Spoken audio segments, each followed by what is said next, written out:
Mes chers amis, nous sommes arrivés à un moment important de notre mandat. Une première année de mandature vient de s'écouler. Depuis notre élection en mars 2020, il y a presque un an, jour pour jour.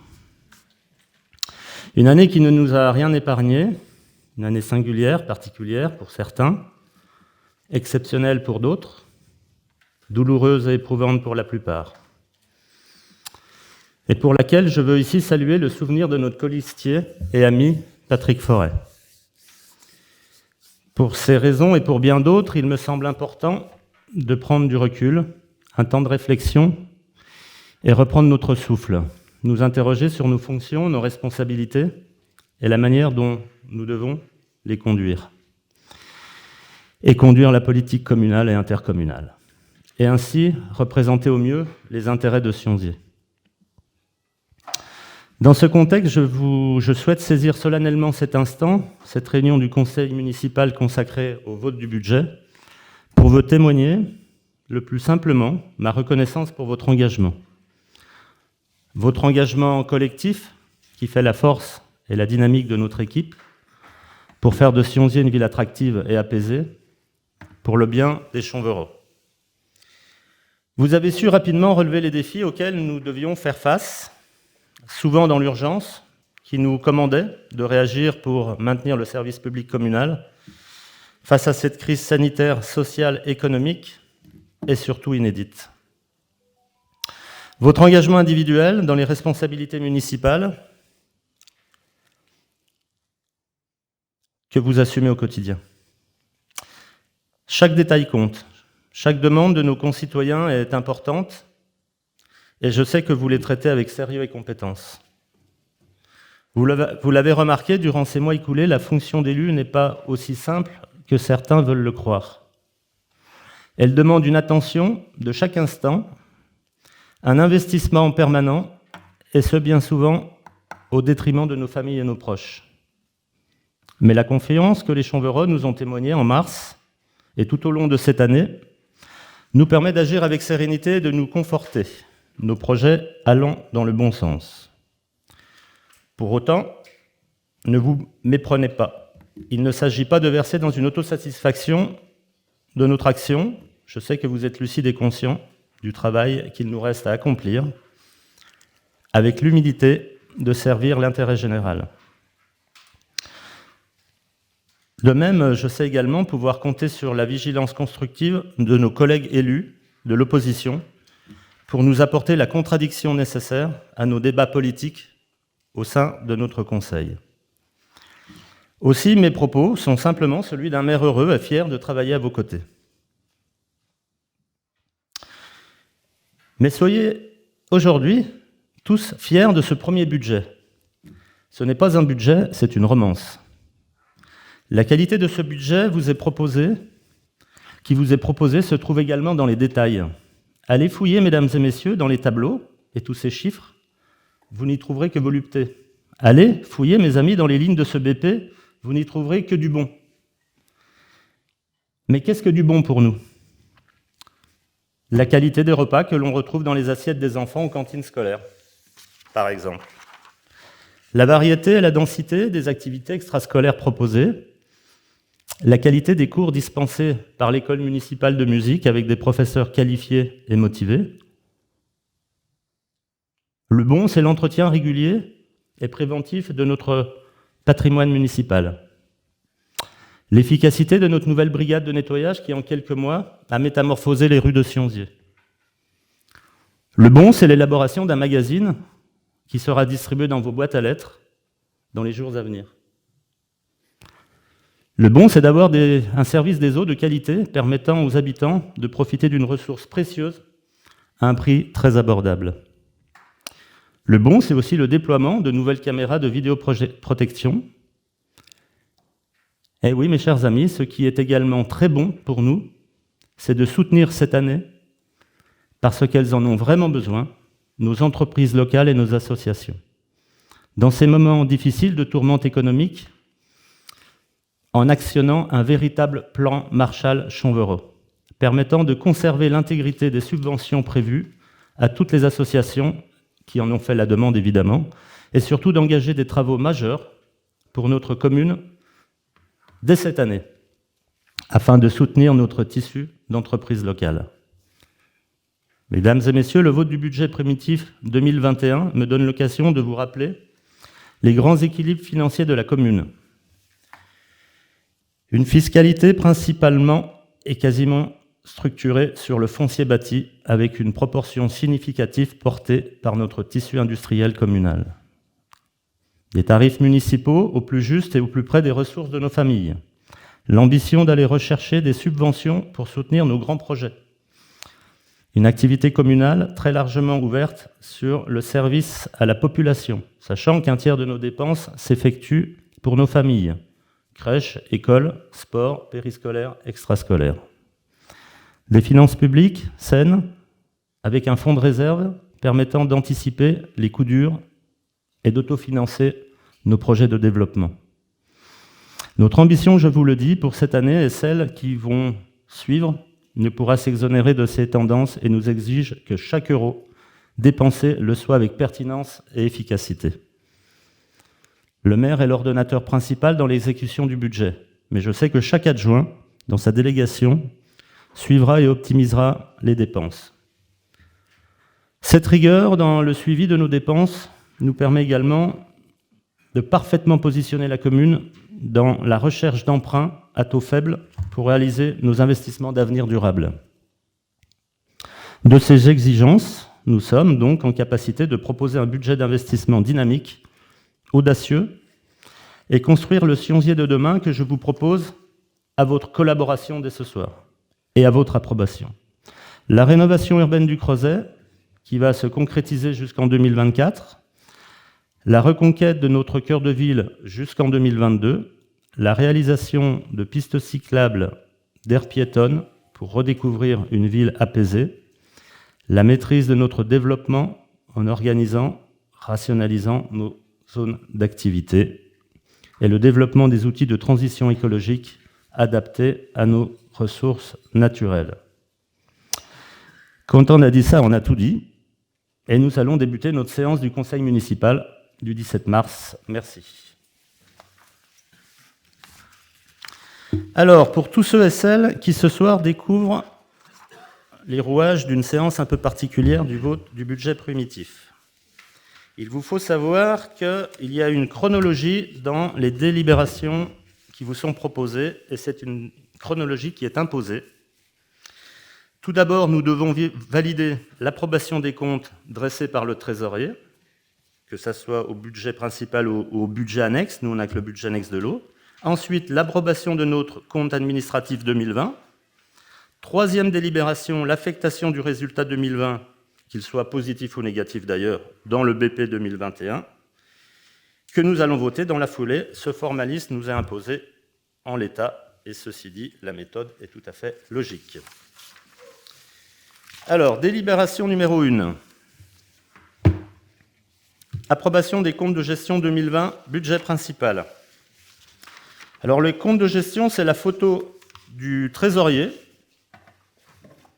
au 31-12, qui correspond à notre budget de l'année dernière. Donc, vous pouvez remarquer que nous avons 19 377 152 prévisions budgétaires et qu'on retrouve donc toutes les données que vous allez voir figurer un peu plus loin dans notre compte administratif. Et pour le fait, vous comprenez que ça, c'est un tableau qui nous est fourni par la trésorerie principale. C'est un peu le Z, c'est un peu le ticket de caisse de notre trésorier qui nous dit ce qu'on devait dépenser, ce qu'on a dépensé et ce qui nous reste. Voilà. Donc, si vous avez des questions sur le sujet. Personne ? Oui ? Alors moi, j'avais juste une question sur l'ordre. Est-ce qu'il ne faut pas d'abord qu'on regarde notre compte administratif pour ensuite attester avec la réalité ? Non, c'est pas ça ? Non. Donc nous allons passer au vote. Non, pas celui-là. C'est pas celui-là que je sors. Voilà. Alors, pour approuver les comptes de gestion, 2020 du budget principal. Qui s'abstient? Qui est contre? Merci. Approbation, dans la même tendance, approbation du compte de gestion 2020, le budget de l'eau potable. Donc, alors ne vous affolez pas, hein, vous avez un déficit dans la section investissement de 52 760. C'est simplement des subventions qui ne sont pas rentrées, et entre autres des subventions de l'agence de l'eau. Donc automatiquement, au 31/12, le trésorier principal fait valoir le fait qu'il manque 52 000 dans la caisse, mais la section fonctionnement va très bien avec un bénéfice, et ça, c'est ce qui compte, de 54 508 €. Avez-vous des questions pour ce budget annexe de l'eau? Qui est contre? Qui s'abstient? Merci. Approbation du compte administratif, budget principal. Donc, ça, c'est ce que nous avons géré cette année sur le budget prévu administratif de 2020. On reprend évidemment des chiffres qu'on a vus sur les deux premières délibs, ça va de soi. Donc, les dépenses de fonctionnement s'élevaient à 9 774 733, les recettes de fonctionnement à 12 057 819, pour un résultat à nouveau, avec les reports évidemment, de 10 297 314. Pour l'investissement, 6 575 471. Recettes d'investissement, 3 173 816. Donc un total avec RAR à 1 879 004. Ce qui nous donne le résultat global qui est en fait notre fonds de réserve, notre cagnotte, de 8 418 309 €. Alors, à noter qu'on a fait pratiquement 400 000 € d'économies, qui sont en fait des services non effectués dus, entre autres, au Covid. Voilà. Si vous avez des questions.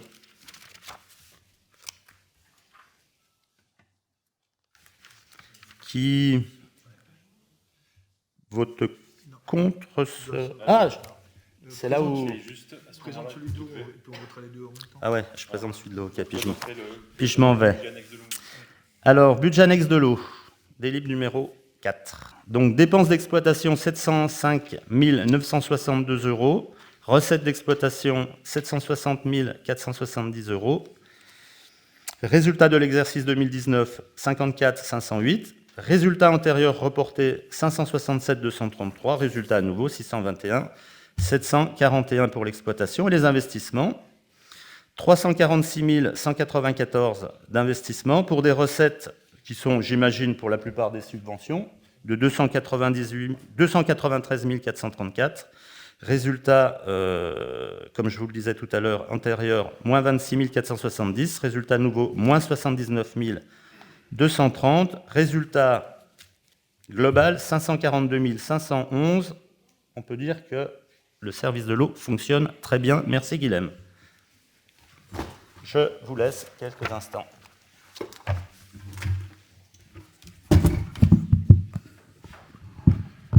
Alors je prends le relais. Pour ceux qui s'étonnent, les comptes administratifs, le maire n'a pas le droit de prendre part au vote. Donc, Stéphane étant sorti, je vais vous demander pour la délibération numéro 3, l'approbation du compte administratif 2020 du budget principal. Qui est contre? Qui s'abstient? Voté à l'unanimité. Merci. Délibération numéro 4, l'approbation du compte administratif 2020 pour le budget de l'eau potable. Qui vote contre? Qui s'abstient? Délibération votée à l'unanimité. On peut demander à monsieur le maire qu'il revienne. Monsieur le maire, les délibérations numéros 3 et 4 ont été votées à l'unanimité. Merci. Merci à tous. Notez, greffier. Délib numéro 5, affectation du compte de résultat. Donc, on prend le report du résultat, qu'on va, mais je parle sous le contrôle de Pascal Magny évidemment, qu'on va reporter au budget primitif. On est bien d'accord, en section fonctionnement. Donc, nous avons à reporter le budget de 8 418 309, que vous retrouverez, page 7 du budget primitif. Affectation, on les passe en même temps les deux? Non, c'est une après l'autre. Hein. Ouais, c'est une après l'autre. Donc, qui est contre affecter le résultat 2020? Enfin, là, il n'y a pas bien de discussion possible. Oui. Je voulais juste signaler que voilà, c'est ma 13e année d'élu et je n'ai jamais vu le compte de report, enfin cette fameuse réserve, aussi élevée. Donc c'est une très bonne chose. Qui est contre d'affecter le résultat 2020 en l'état? Qui s'abstient? Merci. Affectation du résultat 2020, budget annexe, budget de l'eau potable, pour la somme de 542 511. Avez-vous des questions?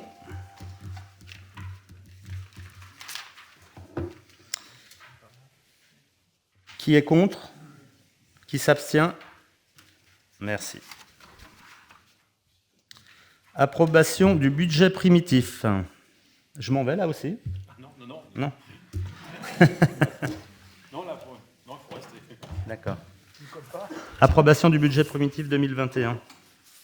Dépenses de fonctionnement 20 412 585. Recettes de fonctionnement évidemment identiques, 20 412 585. Dépenses d'investissement, y compris les restes à réaliser 2020, 9 703 022. Recettes d'investissement, y compris reste à réaliser 2020, 9 703 022. Non, mais c'est faux, c'est 2020. Ah ouais, c'est faux. Avant d'approuver le budget primitif, avez-vous des questions ou des précisions à apporter ou nous demander d'apporter? Ouais. Les restes à réaliser, c'est quoi? La liste des restes à réaliser. Qu'est-ce que c'est? C'est des travaux pas finis ou des factures pas arrivées au 31/12. Il y a... Ouais, Guilhem, tu as... On pourra donner en détail la liste des reports 2020 à 2021. On a limité au maximum les reports, parce que c'est un jeu de cartes qui est un peu déséquilibrant. Donc, on a soldé des opérations qui étaient non engagées en 2020 pour 2021. Et toutes les opérations qui sont engagées, non payées intégralement en 2020, sont reportées sur 2021. Donc, c'est le report du budget d'investissement 2020 en 2021. Sous-entendu que j'imagine que le printemps nous a retardé dans certains travaux et que... Oui, alors pour répondre un peu plus précisément à la question de M. Périssin, alors je n'ai pas toutes les opérations en tête, mais on a effectivement du Alpex, on a la toiture du Pax, notamment qui sont deux éléments assez importants sur le report d'opération. Voilà. D'autres questions?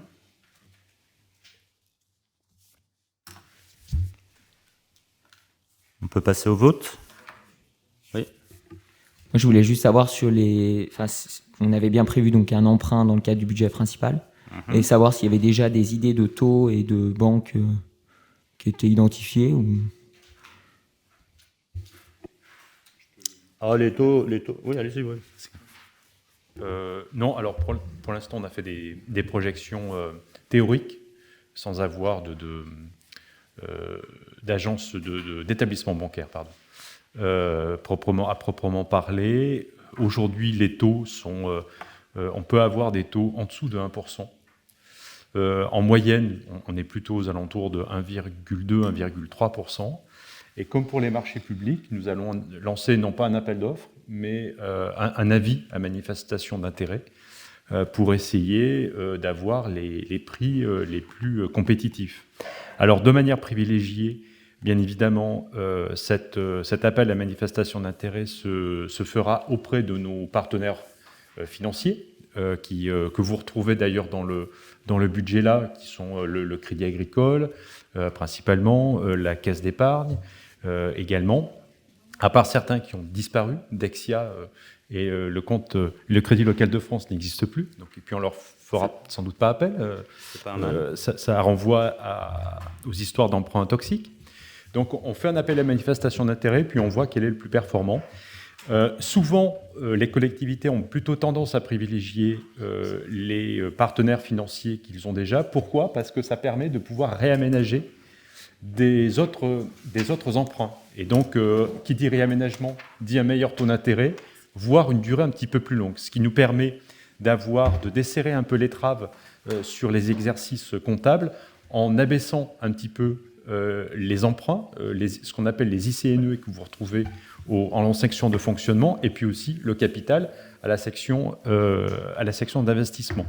Aujourd'hui, donc, pour résumer, on a des taux extrêmement faibles, avec peut-être une crainte qu'il remonte un tout petit peu au vu de la conjoncture économique, mais en principe pas dans des proportions importantes. Là, notamment là, on regardait des analyses économiques récemment et la position de la Banque Centrale Européenne. Ça a pu nous inquiéter il y a une quinzaine de jours, mais a priori, les taux devraient rester les mêmes. C'est pour cela que c'est important et intéressant de pouvoir compléter le besoin d'investissement par le recours à des taux, surtout sur des investissements qui peuvent être amortis sur une très longue durée. Et donc, on va capitaliser à la fois un taux d'intérêt faible et une longue durée d'amortissement. Monsieur le maire a cité les principaux investissements de cette année, qui sont des travaux qui peuvent s'amortir sur une longue durée. Donc là-dessus, on va pouvoir avoir le bénéfice de cela. Donc il faudra que l'on soit vigilant, bien évidemment. Et je rappellerai ce que monsieur le maire vous a détaillé dans le rapport d'orientation budgétaire sur le plan de mandat, avec une capacité d'environ de 5 millions de contracter un nouvel emprunt. Donc dès cette année, on décide d'en flécher la moitié. Ensuite, bien évidemment, on met cet emprunt pour équilibrer la section d'investissement. Mais comme monsieur le maire l'a souligné, le fonds de réserve est important. Et si jamais on n'a pas de bonnes négociations avec nos partenaires financiers, avec les établissements bancaires, on peut éventuellement faire appel en partie à ce fonds de réserve. Mais aujourd'hui, il faudrait mixer un petit peu les deux. Donc, ça devrait, les contacts seront pris après le vote du budget, et ensuite, bien évidemment, une délibération, une information vous sera donnée sur le résultat des négociations et le partenariat que l'on décidera d'engager. Alors, sans reprendre mon propos introductif, mais vous l'avez sans doute tous vu. Vous l'avez sans doute tous vu en feuilletant. Juste les taux, ce sera des taux fixes. Ah, c'est que des taux fixes maintenant. Ouais, que du taux fixe, ouais. D'accord. Que des taux fixes. Vous avez sans doute vu en feuilletant le budget et en analysant que les deux faits marquants de ce BP sont la poursuite et le maintien des dépenses au profit de la population, et qui ne flambent pas surtout, malgré les dépenses supplémentaires liées à la crise sanitaire, et le doublement de l'enveloppe d'investissement, fléchée entre autres sur les deux centres-villes, le centre-bourg et le Creuset, qui nous feront emprunter une somme à peu près de 2 500 000 € qu'on fléchera surtout pour le centre-ville. Voilà. S'il vous plaît. Oui. Vous avez parlé de longue durée. C'est quoi une longue durée ? 5, 6, 7, 8, 10 ? Ça peut être 30 ans. Par exemple... Donc là, vous envisagez un emprunt sur 30 ans ? Non, c'est pas ce que je dis. Longue durée, c'est 30 ans maximum. D'accord. Et vous envisagez d'emprunter sur combien d'années ? Pour l'instant, c'est difficile de vous le dire aujourd'hui. Ça dépassera le mandat ?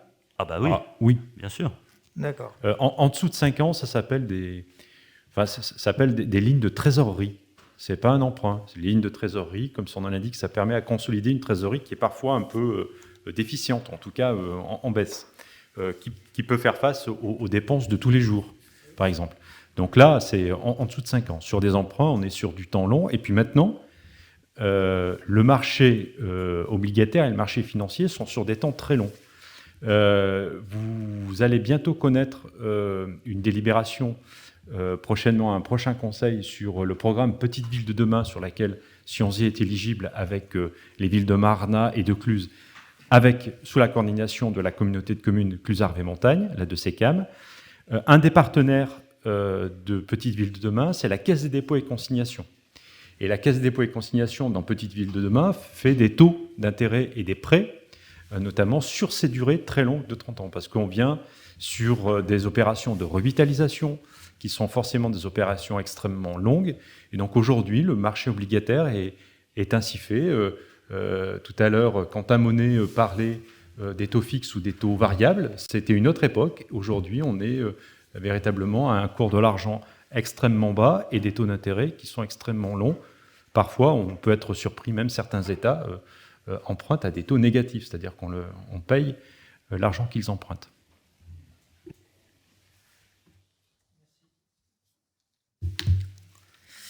Encore des questions ou on peut passer au vote? Approuvez-vous le budget primitif de 2021? Qui est contre? Qui s'abstient? Merci.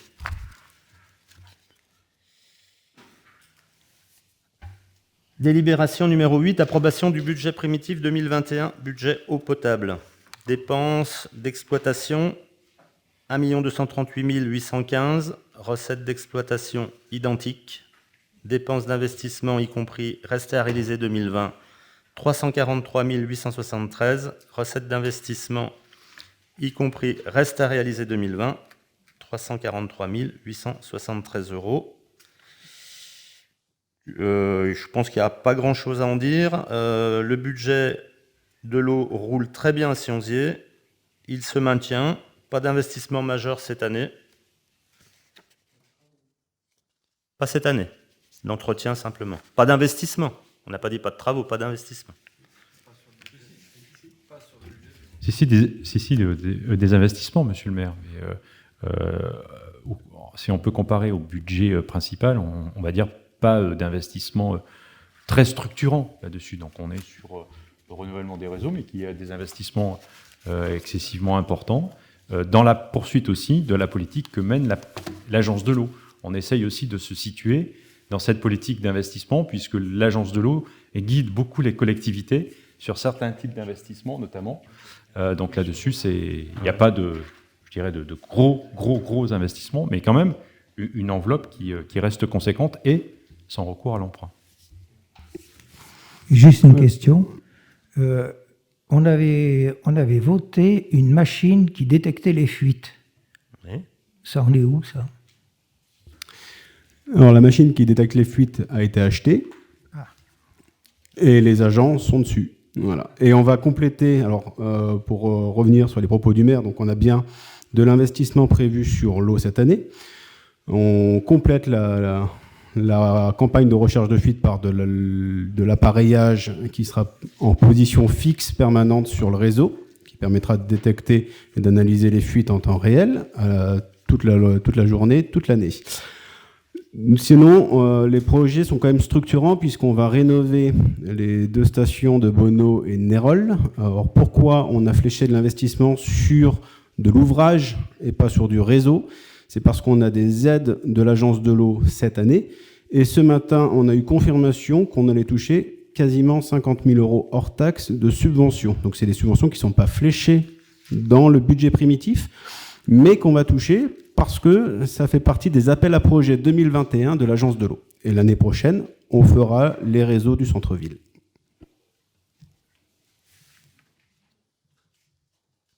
Et là, il y aura des gros investissements.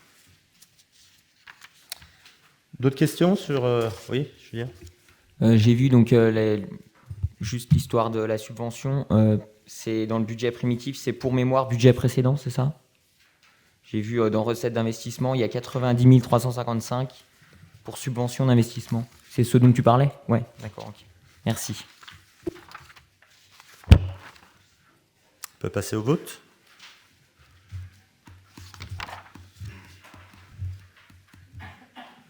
Qui est contre d'approuver le budget primitif 2021 de l'eau potable? Qui s'abstient? Ah, qui est contre? Non? Non, j'ai... Qui s'abstient? Merci. Gérald, délib numéro 9, subvention à nos associations. Alors, pour les subventions d'associations, je vais vous dire en 2 mots ce qui a prévalu à cette proposition.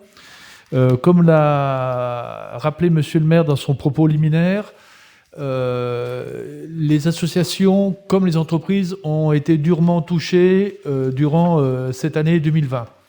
Elles n'ont pas pu fonctionner, elles ont eu un déficit d'inscription et pour la plupart, elles ont toujours des frais.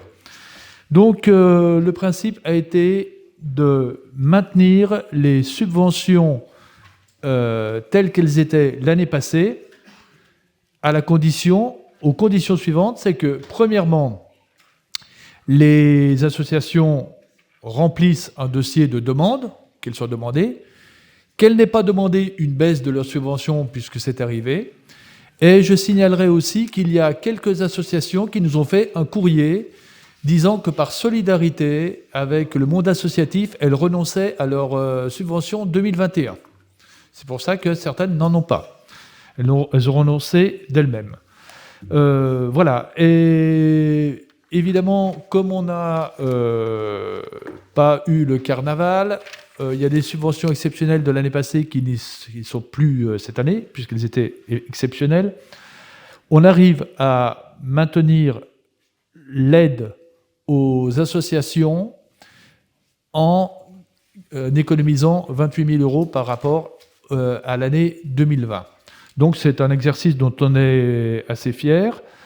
Le montant des subventions aux associations et aux établissements scolaires Orsionzier sur des enseignements spécifiques atteint un montant de 121 000 €. Et un petit chiffre avant de passer au vote, cette aide, qui représente une certaine somme, représente 0,006% du budget principal. Donc voilà, je pense qu'on peut faire cet effort pour les associations. Alors, certaines associations n'ont pas de subvention, la case est vide. On estime qu'une subvention, elle doit être demandée. Donc les associations qui n'ont pas fait de dossier n'ont pas de subvention.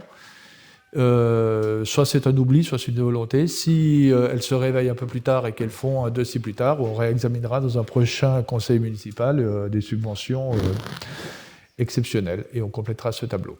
Voilà. Je peux répondre à des questions si vous en avez. Sinon, On passe au vote. on passe au vote. Qui est contre ce dossier de subvention? Qui s'abstient? Merci pour eux. La 10 Attends, je vais t'ouvrir. Tiens. La 10 modifiée bah, si tu veux quoi, sinon je te donne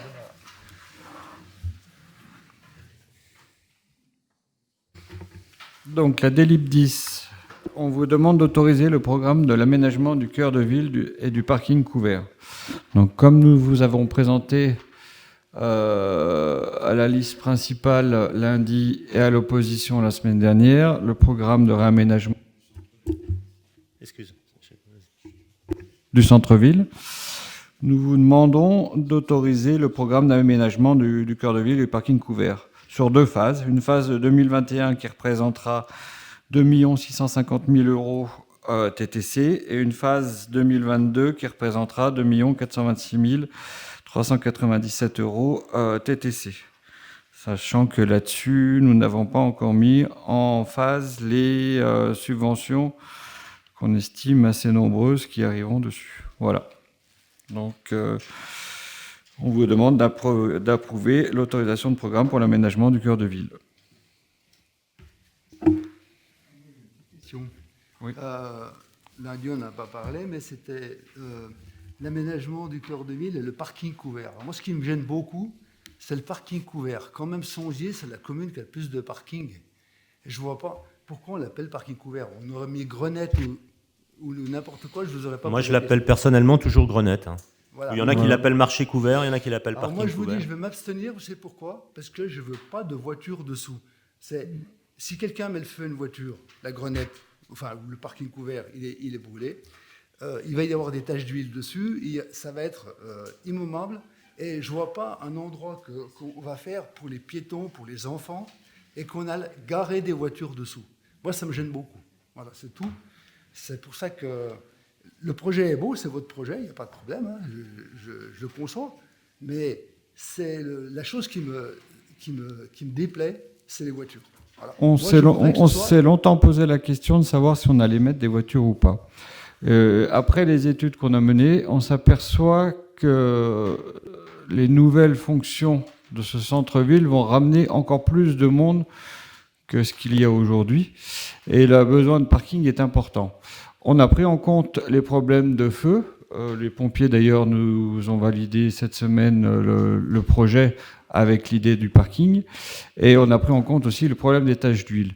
Il est vraisemblable que dans les années à venir, quand on continuera d'aménager le centre-ville, à terme, ce parking ne sera plus un parking et sera uniquement une halle couverte.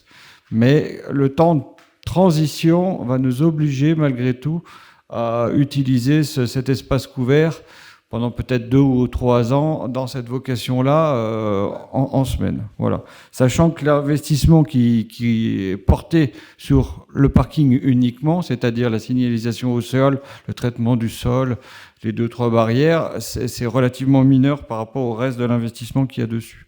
On utilise aussi le mot parking couvert parce que dans certaines subventions, ça fonctionne mieux pour obtenir des subventions que si on appelle autre chose. Voilà. Mais la fonction première, ça sera une halle couverte qui est là pour le marché dominical, pour d'autres événements au courant de l'année. Et dès qu'on pourra éliminer les voitures de dessous, on le fera. Voilà. Donc, oui, parce que des parkings, il y en a. Moi, je vais rien que citer l'entreprise de la précision qui utilise la totalité du parking vers la crèche, enfin la future crèche. Tout à fait. Voilà. Mais en fait, la phase 2 va permettre de créer un fonctionnement plus logique et plus pratique et rajoutera des places en fait dans le fonctionnement de l'ensemble de nos parkings qui vont communiquer tous les uns envers les autres. Et si on s'en sort bien, peut-être que dès la phase 2, on pourra permettre que le parking couvert ne soit pas utilisé pour des places de parking. Mais on est obligé de prendre un peu de précaution dans un premier temps. Mais je comprends la remarque. Et puis les dégradations qui vont avec, je comprends la remarque. On les connaît. Hein. De toute façon, un parking, ça reste un parking. Hein. Voilà. C'est dommage. C'est dommage. Moi, je voyais ça autrement, mais bon, voilà. D'autres questions pour ce plan, ce programme pluriannuel? On passe au vote. Qui est contre? Qui s'abstient? Merci. Délibération numéro 11. Karine, si tu veux nous en dire 2 mots. Occupation du domaine public communal. Et ce sont les tarifications d'espace de la Maison de l'Industrie, entre autres le hall, la mezzanine et le bureau du maire. Non, je plaisante. À toi, Karine. Alors, on met au vote ce soir cette délibération parce que le hall et la mezzanine étaient sous l'égide de la CIDEV jusqu'à début d'année et il nous faut prévoir une tarification en cas de demande de nos associations ou de nos éventuelles sociétés qui désireraient les louer. Voilà, c'est en prévision de, c'est tout.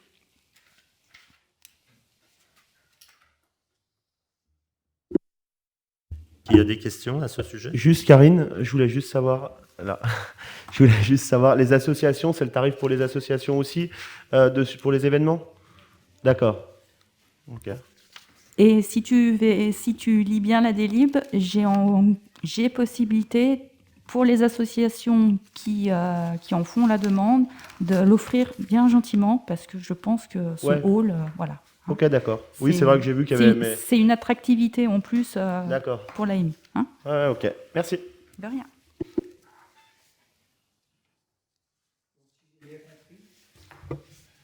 Si j'ai bien compris, donc on va louer aux associations, etc. Mais le maire se garde le droit de ne pas louer, de ne pas faire payer s'il juge que... Le maire ou ses adjoints ou ceux qui en feront la demande, hein, si une association a des besoins en gratuité pour ces espaces-là... Et en admettant que ce ne soit pas une association, que ce soit quelqu'un, je pense par exemple à un photographe, que tout le monde connaît, qui a déjà exposé ici à l'AMI. S'il nous en fait la demande, il n'y a aucun problème. Est-ce qu'il faudra qu'il paye ou est-ce qu'il faudra que ce sera gratuit? Est-ce que, puisqu'il a déjà exposé ici, c'était gratuit ou c'était payant? C'était gratuit. Et ben voilà. C'est du temps de Maurice. Hein. Oui, mais pourquoi on changerait nos habitudes? Ok, merci. Surtout quand elles sont bonnes.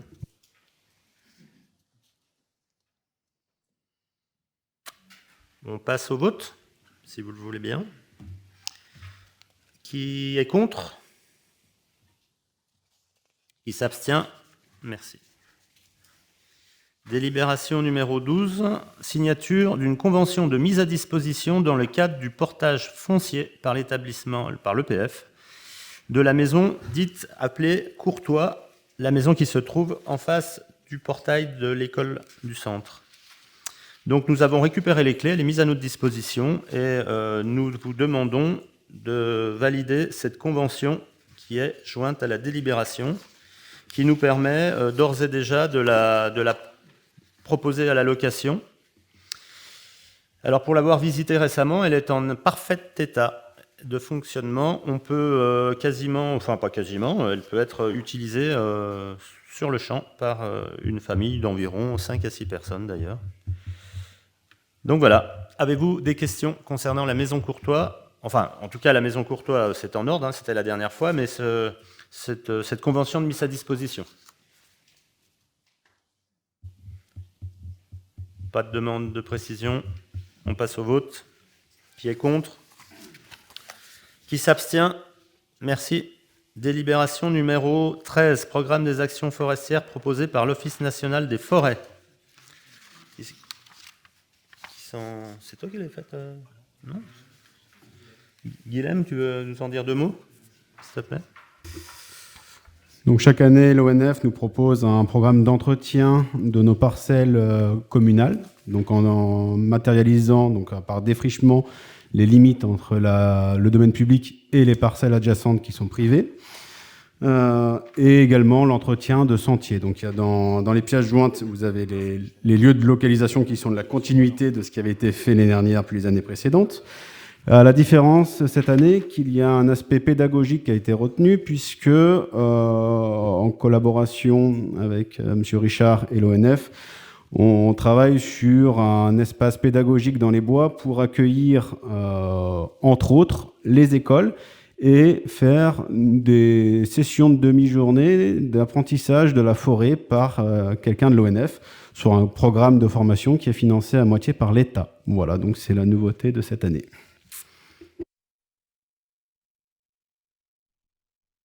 Et à quel endroit il va se trouver ce... Alors, ça se trouve sur le chemin dit chemin de la Tetna, qui va qui part de la Tetna et qui arrive vers la station des eaux. Voilà. En fait, il est déjà utilisé essentiellement. Alors, on avait monté un programme avec notamment l'école du Crétet, et puis après, on espère le faire avec l'école du Château, pour que les enfants aillent régulièrement en forêt pour faire des activités de connaissance de la nature. Donc ça a été mis un petit peu en berne pour 2 raisons, parce que, 1, il y a la crise du Covid, et 2, il y a un plan Vigipirate qui interdit aux classes de sortir de manière régulière. Voilà, donc les enseignants avaient testé, et au milieu du chemin, il y a une petite clairière. Les services techniques avaient juste amené des troncs d'arbres pour que les gamins s'assoient pas forcément sur le sol mouillé. Donc c'est à cet endroit-là que les bancs seraient placés. Et puis l'ENF propose de compléter l'offre faite par les écoles en animant ces sessions à plusieurs reprises pour travailler sur la forêt locale, enfin sur la forêt. Voilà.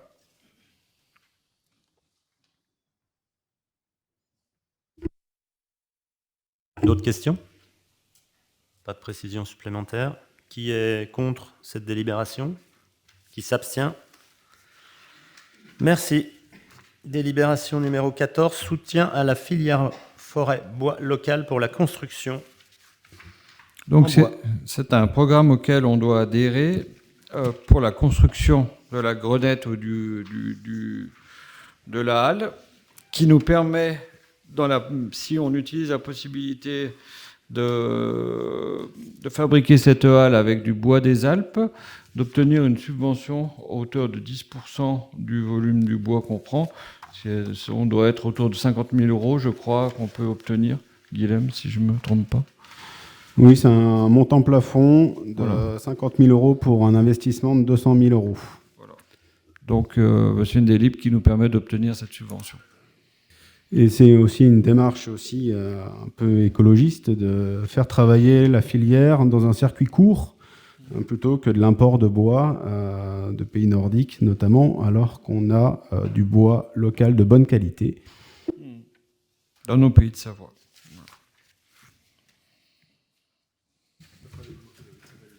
S'il vous plaît. Oui. Bois des Alpes, ça, en fait, c'est une certification qui est donnée aux entreprises. C'est bien ça, on est bien d'accord. C'est une certification donnée aux entreprises qui s'engagent à une charte. Oui. C'est bien ça. Il faut que le bois bien. vienne de la forêt. Combien y a-t-il d'entreprises en Savoie et Haute-Savoie qui ont cette qualification? Mais là, c'est la commune qui prend la commune qui prend le relais de ces entreprises. C'est une délibération, pas pour. Oui, non, mais j'ai bien compris. Agréer une entreprise. C'est le maître d'ouvrage qui prend la certification et pas le constructeur, pas le menuisier. Je voudrais rajouter d'après quelque chose en tant que représentant des communes forestières. Donc le bois des Alpes a été créé il y a à peu près 1 an et demi. C'est une appellation qu'ils ont créée pour justement favoriser le circuit court et utiliser donc ces bois des Alpes. Il faut dire c'est Savoie, Haute-Savoie, mais ça va jusqu'aux Alpes de Haute-Provence. Oui, aux Alpes-Maritimes aussi. Oui, les Alpes-Maritimes, voilà. Donc c'est une appellation que les communes forestières de France au départ et surtout régionales ont décidé de mettre en place pour favoriser le circuit court, pour utiliser le bois au mieux, au plus près. Oui, ça je l'ai bien compris. Oui. Mais rien nous dit qu'il va y avoir une entreprise de Savoie ou de Haute-Savoie qui va faire notre truc là. Ah non? C'est pas le sujet de la délibération. Non, c'est pas le sujet, c'est juste le bois, l'origine du bois. Pour répondre à M. Magana, n'importe quelle entreprise de revalorisation du bois peut se certifier Bois des Alpes à la demande auprès de la région Rhône-Alpes-Auvergne. Et donc, c'est c'est la principale condition de l'appel d'offres sur le centre-ville. L'entreprise devra être forcément agréée Bois des Alpes pour qu'on puisse toucher les subventions.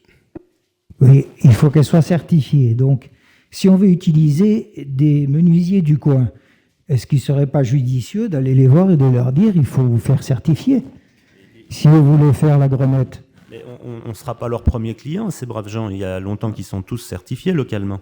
Ici, en Haute-Savoie, bien sûr. on a la liste des gens certifiés Bois des Alpes. On l'a sûrement pas ce soir, mais oui, je pense qu'elle doit pouvoir se trouver. On peut la connaître. J'imagine, oui. Juste pour dire quelque chose, c'est pas le menuisier qui est certifié, c'est le maître d'ouvrage. C'est celui qui produit le bois, c'est celui qui le fournit au menuisier. Oui, je suis d'accord avec toi. Mais celui qui fournit le bois et celui qui va faire la grenette, c'est pas le même. Bien sûr. On est bien d'accord. Oui. Bien. Moi, j'en suis à utiliser des entreprises locales pour faire notre grenette. Oui. Donc, il va falloir que nos entreprises locales achètent du bois certifié. Bien sûr. On est bien d'accord. Oui. Et cette entreprise, elle n'a pas besoin d'être certifiée. Alors. Non, c'est pas l'entreprise, c'est pas le menuisier qui doit être certifié, c'est le maître d'ouvrage qui doit être certifié pour qu'il ait la responsabilité de vérifier que le bois utilisé soit bien le bois qui est issu des Alpes. Voilà. C'est un peu comme maintenant les restrictions sur le bois exotique, où c'est le fournisseur et après celui qui le fabrique, il n'a pas forcément besoin de cette certification-là. Le FSC, là, c'est pareil pour ça. Cette responsabilité, là, c'est nous qui la prenons. Pour compléter, pour que ce soit très clair, la certification Bois des Alpes, c'est de l'approvisionnement du bois de la Haute-Savoie jusqu'aux Alpes-Maritimes, une revalorisation du bois dans un périmètre donné de la région Rhône-Alpes, donc c'est une scierie, et notre société doit acheter ce bois qui respecte les deux conditions pour qu'on ait la certification Bois des Alpes. Voilà. Donc, un menuisier local qui achèterait à une scierie agréée serait donc certifié Bois des Alpes.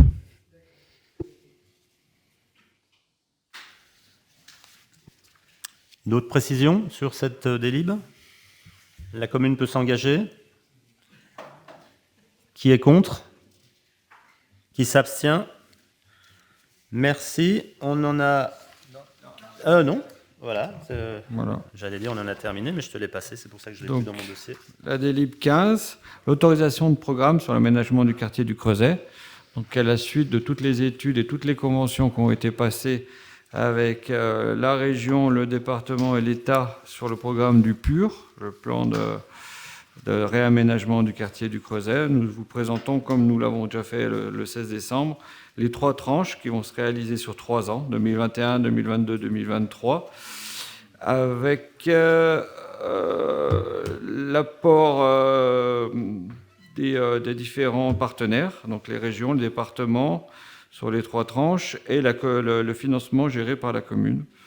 Donc nous sommes sur un programme total de 3 599 913 €, qui est, on pourrait presque dire, moitié financé, donc 1,7 million du département et de la région, et 1 899 000 qui sera financé par la commune sur les 3 ans.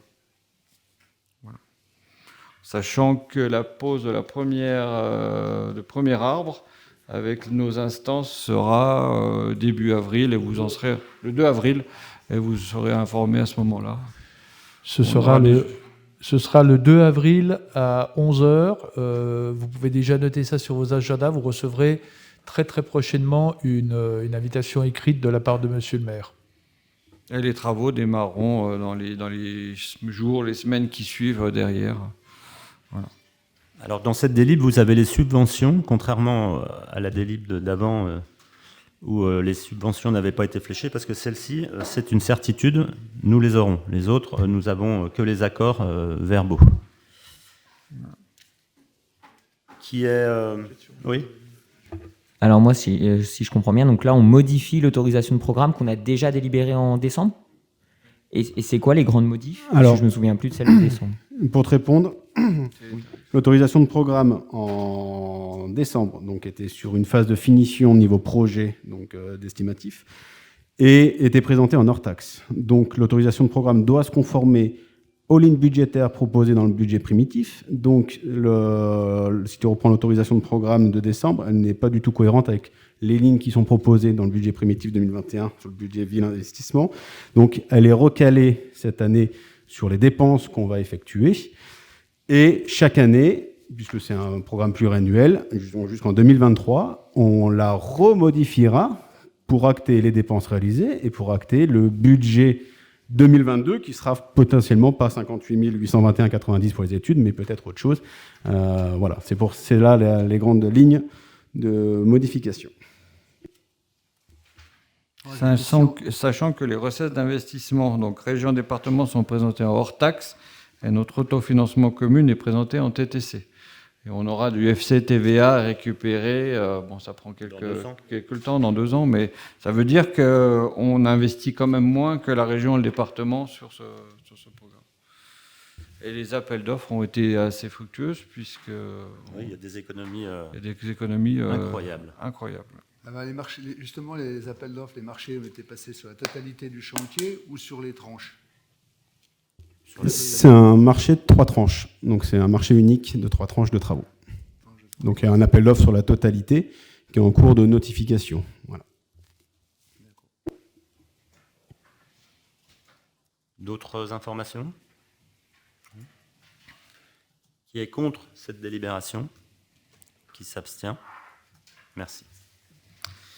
Quelques communications. Vous m'avez, lors du conseil municipal du 23 mai 2020, donné la possibilité de préparer, de passer et d'exécuter les règlements de marché en accord cadre avec nos fournisseurs, c'est-à-dire les marchés à bon de commande. Donc c'est pourquoi je vous informe des attributions suivantes. Pour le marché de services de fauchage, la société Cétard Bibolet a été retenue. Pour le marché de fourniture de fleurissement, la société Nature Décor. Pour le marché de services d'entretien du terrain de foot des Prels, la société Cosec.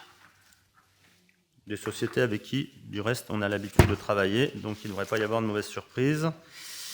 J'ai également un compte-rendu de l'application de droit de préemption que vous avez sans doute tous eu dans vos dossiers. Ce sont les 19 ventes passées, 19 DIA, et nous n'avons absolument rien préempté cette fois-ci. Vous avez également le procès-verbal de la séance du 17 février, le dernier conseil municipal. Voilà, j'en ai terminé. Et puis, je tenais aussi à vous faire savoir que nous avons installé nos 2 premières caméras nomades au centre-ville, qui seront évidemment, comme le nom l'indique, disposées un peu partout dans la commune, au bon vouloir de nos problèmes de nuisance ou comment dire, nos problèmes d'insécurité. Caroline, si tu veux nous en dire 2 mots. Non ? Ah, j'ai tout dit ? Ah non, mais si tu voulais rentrer dans la technique ou... Non, moi, juste une question là-dessus. Sur la vitesse, comme on a après Caroline, sur la vitesse, on n'a pas revu le petit radar ambulant là, qui se promenait là. On ne le voit plus ? Il n'y a plus personne pour l'installer ou... Si, il est installé, il est dans les rues là. Alors, je ne peux pas dire quelle rue aujourd'hui, mais il est installé. Il y a longtemps que je ne l'ai point vu, ce non, il est installé. Radar. Il est installé. Là, il faudra me dire où, alors. Les services techniques me diront. Je demanderai au PM de te rendre rapport et de te dire où ils l'ont mis. Voilà. Et concernant les gens se plaignent quand même de plus en plus de la vitesse.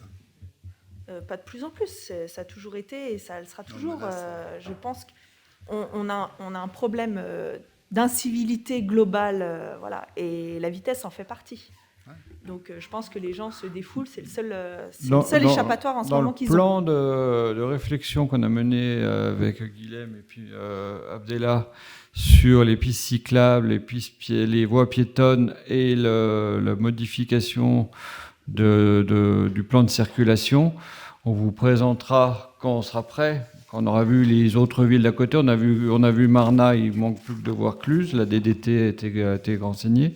On vous présentera le plan de circulation où on va supprimer des accès poids lourds dans certaines routes principales. On va mettre des zones à 30 km/h sur une grosse partie de la commune. D'où l'utilité après d'avoir des radars et de pouvoir... voilà. Donc on prend en compte tes remarques sur ces circulations qui sont de plus en plus fortes. Et il y aura des chicanes posées, il y aura un plan d'investissement plus annuel qui va permettre de contrôler tout ça. Par contre, il y a beaucoup de choses qui n'ont pas été faites pendant longtemps, donc il va y avoir beaucoup de boulot à faire dans les années qui arrivent. Dans le budget, il y a juste une chose qui m'a choqué, juste une chose, c'est la somme qui est dépensée en entretien de voirie. Elle n'a pas changé depuis 10 ans. Voilà, parce que quand je travaillais, c'était la même. Donc, toujours la même somme à la voirie, et c'est les parents pauvres, de goudronnage, on ne sait pas ce que c'est, on ne peut pas entretenir les routes. Voilà. Je vais juste répondre parce que je ne suis pas d'accord avec toi sur le contenu de la voirie. Alors, la somme affectée à la voirie, elle est vaste et il y a plein de choses qu'on met dedans, qu'on affecte. Ceci dit, dans le contrat d'accord cadre à bon de commande, en groupement de commandes qu'on a fait avec la 2CCAM, on s'est engagé sur des montants minimum d'investissement par an, investissement au fonctionnement, sur les enrobés et sur la peinture, qui vont au-delà de dépenses de Cluse. Donc on a fléché énormément de reprises d'enrobés. On va limiter le pata et on va faire un peu plus de rabotage et de renouvellement de tapis. Voilà, ça c'est en tout cas un axe qu'on a déjà pris et sur lequel on s'engage sur 4 ans dans le marché avec la Comcom. Oui, non, mais je te parle de la somme. Je te dis que c'est la somme qui n'a pas changé. Le travail après que vous allez faire, il n'y a pas de problème, mais c'est la somme. Voilà, c'est tout. Alors, pour appuyer ce que dit notre ami Georges, je trouve en général le budget qui a été fait, il est très bien, il y a des grands projets, c'est formidable, félicitations, vous faites des trucs super, mais j'ai l'impression qu'on ne met pas assez d'argent dans l'entretien propre de la ville, c'est-à-dire, avenue du Mont-Blanc, vous avez les trottoirs, vous n'avez pas 100 mètres sans qu'il y ait un trottoir cassé, par exemple. La salle des fêtes, l'ancienne salle des fêtes, vous passez le doigt dans les lézardes de la façade. Je peux répondre un point par point parce que c'est important que tu en parles. L'avenue du Mont-Blanc fait partie du plan pluriannuel sur lequel on va investir pour les pistes cyclables et piétonnes. Et il y aura un fort investissement qui va se faire au niveau des trottoirs et on vous en parlera. La salle des fêtes sera partie du programme 2022 où on rénovera les façades, les couleurs, peut-être aussi les menuiseries qui sont vieillissantes, pour donner aussi une cohérence, parce qu'on rénove tout et il faut que la salle des fêtes soit faite. Mais puisqu'on va revenir sur 2022, on va retravailler le passage entre la mairie et chez du Bourjal, c'est à ce moment-là qu'on travaillera les... voilà. On ne l'a pas oublié, mais on ne pouvait pas tout faire cette année. Mais c'est des bonnes remarques. Merci. Pour compléter les propos de Julien, oui, on est conscient que sur les trottoirs et aussi sur les pistes cyclables, il y a un grand manque et à Sionzé dépourvu, même pour les trottoirs PMR. Mais on ne peut pas tous les refaire tout en une année. Donc, dans l'étude pluriannuelle qu'on avait votée il y a quelques conseils, on a fait une étude qui englobe tous les voiries, pistes cyclables, piétonnes sur toute la commune. C'est une vision de au moins 2 mandats. Et comme vous avez remarqué, par exemple, dans le budget de cette année, ça a été planifié, par exemple, les travaux sur la route blanche pour construire une piste cyclable et ensuite une voie piétonne. Donc, à chaque fois, il y a des travaux sur une rue ou une avenue. On y intègre de facto les pistes cyclables, les voies piétonnes et aussi, bien sûr, l'entretien de la voirie qui va avec. Donc, le budget de la voirie, il intègre aussi les travaux qui sont prévus. Donc, voilà, pour compléter les points qui ont été... Ce qu'on fera une fois que le plan sera bien avancé et qu'on sait qu'il est cohérent avec les autres villes, on fera comme la dernière fois, on prendra 1 heure ou 2, on en parlera ensemble. J'ai relevé une remarque que Georges m'avait fait sur des circulations qui pouvaient être intéressantes. Donc, on en reparlera d'ici là ensemble et puis on vous présentera ça. Mais voilà, ce qu'on aimerait, c'est qu'en 2021, on a un plan global pour tout le mandat où on sait tout ce qu'on intervient sur toutes les routes, sur tout. On n'arrivera pas à tout faire, mais il y aura quand même beaucoup de boulot qui sera fait par rapport à tout ce qui n'a pas été fait jusqu'à présent. Et en toute transparence, on vous le présentera, je pense, dans peu de temps, hein, à mon avis, hein, d'ici... ouais, donc au courant du printemps, quoi. Vous avez d'autres questions avant de lever la séance? Rien de plus? Bon, écoutez, merci à tous.